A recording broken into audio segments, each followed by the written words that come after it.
दिव्यांशी गौतम बहुत अच्छा भी किया है, लेकिन इसने 8 नंबर इसके आधा नितिका तो यहाँ पे आ जाइए। जानू जानू इसके आगे मिस पायल, लक्की लडवाल, देवी दिव्यांशी गुनीत, इसके आगे मुस्कान देवी रैंक हासिल किया है। बच्चों ने 2-3 दिन में एग्जाम तैयार किया इन्होंने।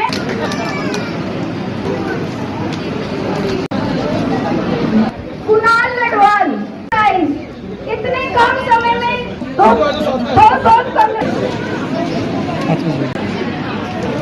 स्वनाम करण कुमार, इसके साथ ही इनके साथ सर्टिफिकेट के साथ इनको इनाम दिया जा रहा है। जय भारत। आज अंबेडकर सेना मूल निवासी श्री गुरु रविदास सभा और तमाम बाबा साहब डॉक्टर भीमराव अंबेडकर जी को मानने वाली सभाओं ने, लोगों ने, बुद्धिजीवी लोगों ने आज परम पूज्य बाबा साहब के जन्मदिन और महात्मा ज्योतिराव फूले, श्री गुरु नाभादास महाराज जो इसी मंथ में 3 नवंबर का जन्मदिन आता है, उनको सबको मनाने के लिए आज एक शोभा यात्रा का आयोजन किया गया था। इस शोभा यात्रा में आपने देखा बच्चे, महिलाएं, बुजुर्ग, हर किसी नौजवान साथी में बहुत उत्साह था, क्योंकि परम पूज्य बाबा साहब डॉक्टर भीमराव की जो विचारधारा है वो अब घर घर तक पहुँचने लगी है। उस विचारधारा से लोग प्रभावित हो रहे हैं, क्योंकि पता चल रहा है कि एकता, समानता, बंधुता, भाईचारा इसी बाबा साहब डॉक्टर भीमराव अंबेडकर के कारण जो है भारत देश में हुआ। परम पूज्य बाबा साहब ने जो भारत का संविधान लिखकर दिया है, उसके माध्यम से जो भारत चल रहा है, लेकिन आपके माध्यम से बताना चाहता कि अगर पूर्ण रूप से भारत का संविधान लागू कर दिया जाए तो किसी को भी कोई किस्म का दुख तकलीफ नहीं होगा, चाहे वो किसी भी जाति से हो। खासकर महिलाओं के लिए, बच्चों के लिए शिक्षा बिल्कुल फ्री जो है परम पूज्य बाबा साहब डॉक्टर भीमराव ने संविधान में लिखी हुई है, लेकिन इसमें जो है बिल्कुल इग्नोर किया जा रहा है सरकारों की तरफ से। आज हमने बाबा साहब के जन्मदिन पर बहुत ही हर्षोल्लास के साथ शोभा यात्रा निकाली है। उसमें तमाम लोगों ने, बुद्धिजीवी लोगों ने आकर साथ दिया है, और उसके बाद हमने जो बाबा साहब की विचारधारा है उसको फैलाने के लिए बच्चों को जो है प्रोत्साहित कर रहे हैं। उनको हमने बाबा साहब की जीवनी पढ़ने के लिए दी थी, और उसके बाद उनका एक टेस्ट लिया गया जिस 5000, सेकंड आने वाले को 2000 और थर्ड आने वाले को 1000 रुपया इनाम जो हम देने जा रहे हैं। और बाकी पार्टिसिपेट भी जितने बच्चों ने किया है उनको भी सर्टिफिकेट के साथ और कुछ ना कुछ देकर उनको सम्मानित करेंगे।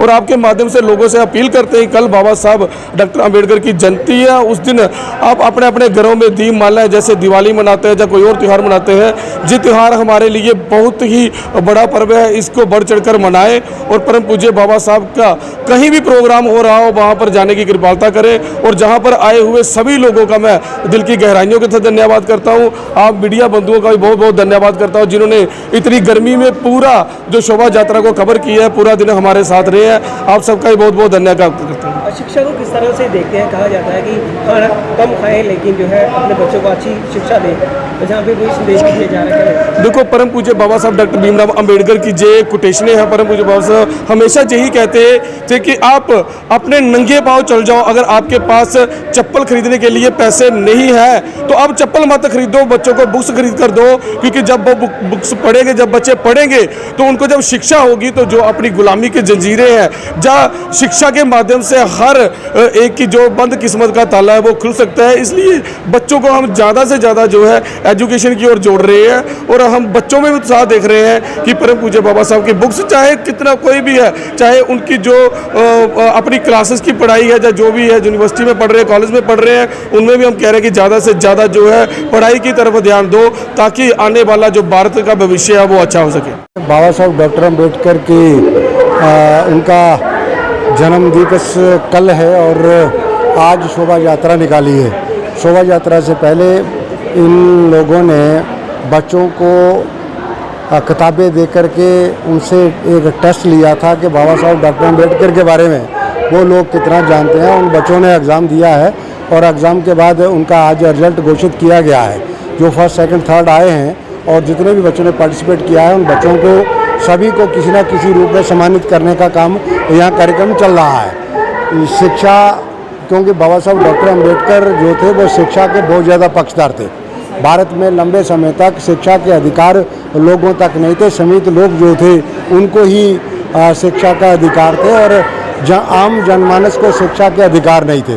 तो बाबा साहब धर्मपत्नी द्वारा शिक्षा की बात को आगे बढ़ाया गया था और बाबा साहब डॉक्टर क्योंकि शिक्षा के लिए बहुत ज़्यादा चिंतित थे। अगर समाज पढ़ेगा नहीं तो कैसे आगे बढ़ेगा, अगर समाज ही नहीं पढ़ेगा तो देश कैसे आगे बढ़ेगा। देश और समाज जो है तभी देश तरक्की करेगा जब समाज पढ़ा होगा। तो समाज की में पढ़ाई लिखाई के लिए उन्होंने संविधान में भी कई प्रकार के प्रावधान किए और आज की डेट में सब fundamental right to education is भी संविधान में दर्ज है। हमने कहा कि 6 साल से लेकर के 14 साल तक के बच्चे को कंपल्सरी और फ्री एजुकेशन भारतवर्ष में दी जाएगी। जम्मू कश्मीर का जब अपना संविधान था तो उन्होंने फर्स्ट से लेकर के यूनिवर्सिटी तक लोगों को फ्री एजुकेशन देने की बात की हुई थी। तो संविधान के माध्यम से पूरे स्टेट पूरे देश के बच्चों को ये आग्रह किया गया था कि हम आपको एजुकेशन देंगे।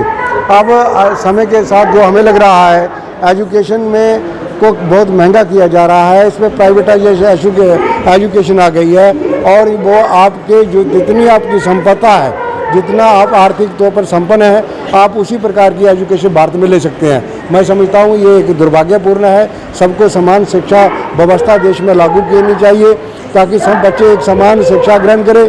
जब अच्छी शिक्षा लोग लेंगे, अच्छी शिक्षा लेंगे और फिर वो कंपटीशन में जब वो आगे निकलेंगे तो जो लोग जिनको सरकारी शिक्षा है नहीं बराबर की शिक्षा मिल रही है तो वो एक दुर्भाग्यपूर्ण होगा। और हम समझते हैं कि बाबा साहब डॉक्टर अम्बेडकर को सही श्रद्धांजलि ये होगी कि हम देश के बच्चों को अच्छी शिक्षा मुहैया कराएं। और शिक्षित बच्चा जो है वो कहते थे कि शिक्षा जो वो शेरनी का दूध है, जो पिएगा वो दौड़ेगा। तो इसलिए वो शिक्षा जो है वो तमाम लोगों को ग्रहण करनी चाहिए और लोगों से भी समाज से भी ये आग्रह है कि ये बहुत बड़ा चैलेंज समाज के सामने है। उस समस्या का समाधान शिक्षा के माध्यम से हो सकता है।